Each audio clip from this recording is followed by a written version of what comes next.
Abụ Ọma isi nke 13. Abụ ọma nke dịịrị onyeisi abụ. Abụ ọma Devid. Jehova, ruo ole mgbe ka ị ga-echezọ m ebighị ebi? Ruo ole mgbe ka ị ga-ezonarị m ihu gị? Ruo ole mgbe ka m ga-edo ndụmọdụ niile n'ime mkpụrụ obi m, na-eru uju n'obi m n'ehihie niile? Ruo ole mgbe ka a ga-ebuli ndị iro m elu ịbụ onyeisi m? Legide anya, zaa m, Jehova Chineke m, onye anya m abụ ìhè, ka m wee ghara ịrahụ ụra ọnwụ, ka onye iro m wee ghara ịsị, akarịwo m ya n'ike, ka ndị na-akpagbu m wee ghara itegharị egwu ọṅụ mgbe a na-ewezuga m n'ọnọdụ m.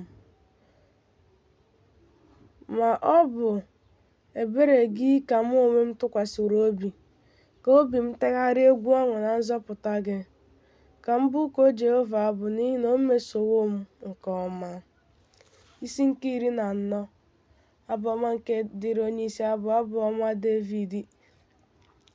Onye nzuzu asịwo n'obi ya, ọ dịghị Chineke ọbụla dị.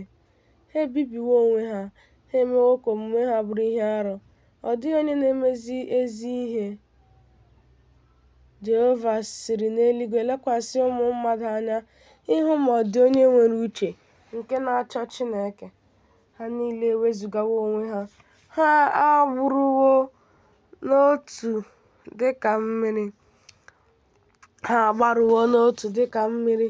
Ọ dịghị onye na-eme ezi ihe, ọ dịghị ọbụla otu onye. Ndị na-arụ ọrụ ọjọọ, ndị niile na-arụ ajọ ihe, ha amaghị ihe, bụ ndị riworo nri site na iri ndị m, ma ha akpọkughị Jehova. N'ebe ahụ ka ha tụrụ oke egwu, n'ihi na Jehova nọ n'ọgbọ onye ezi omume. Unu na-eme ndụmọdụ nke onye wedara n'ala ka ọ bụrụ ihe ihere, n'ihi na Jehova bụ onye mgbaba ya.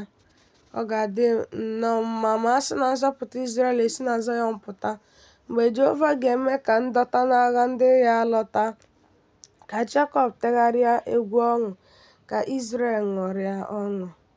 Isi nke 15. Abụ ọma Devid. Jehova, onye ga-anọ dịka ọbịa n'ụlọ ikwu gị? Onye ga-ebi n'ugwu nsọ gị?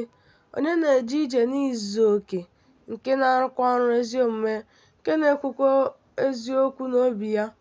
O jighị ire ya kwuo okwu azụ, o meghị mmadụ ibe ihe ọjọọ, o bulighịkwa ịtụta megide onye agbata obi ya. Eledawo onye ajụrụ ajụ anya n'anya ya, ma ndị na-atụ egwu Jehova ka ọ na-asọpụrụ. Ọ ṅụwo iyi nke ga-emejọ ya onwe ya, ma ọ dịghị agbanwe okwu ya.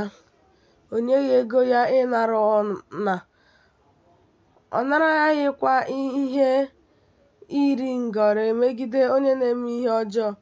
Onye na-eme ihe ndị a agaghị ewezuga ya n'ọnọdụ ya ruo mgbe ebighị ebi. Isi nke 16. Mista nwoke Devid. Debe m, Chineke, n'ihi na agbabawo m n'ime gị. Asịwo m, Jehova, onye nwe m ka ị bụ. Ọ dị mma ma adịghị eru gị ahụ. Asịwokwa m, dị nsọ ndị nọ n'ụwa, na ndị dị ebube nke ọ bụ naanị ihe ha na-atọ m ụtọ. Ihe mgbu ha ga-aba ụba, bụ ndị nwere chi ọzọ n'ọnọdụ Jehova. M gaghị awụsị àjà ihe ọṅụṅụ ha nke ọbara, m gaghị eburukwa aha ha n'elu egbugbere ọnụ m. Jehova bụ oke nke ihe m ketara n'iko m. Gị onwe gị na-ejide ihe ruru m n'ife nza. Ụtụtụ niile adaworo m n'ebe dị ụtọ, n'ezi ihe nketa m dị ezi mma. M ga-agọzi Jehova, onye duworo m ọdụ. Ọzọ, akụrụ m abụọ na-adọ m aka na ntị n'abalị niile. Edowo m Jehova n'ihu mgbe niile, n'ihi na ọ nọ n'aka nri m. Agaghị ewezuga m n'ọnọdụ m. N'ihi nke a, obi m aṅụrịwo ọṅụ, nsọpụrụ m etegharịwokwa egwu ọṅụ. Ọzọ, anụ ahụ m ga-ebi na ntụkwasị obi, n'ihi na ị gaghị ahapụrụ ala mmụọ mkpụrụ obi m. Ị gaghị enye onye ebere gị ka ọ hụ mbibi. Ị ga-eme ka m mara ụzọ ndụ. Ojuju afọ ọṅụ dị n'ihu gị. Ee, Ụtọ dị iche iche dị n'aka nri gị ebighị ebi.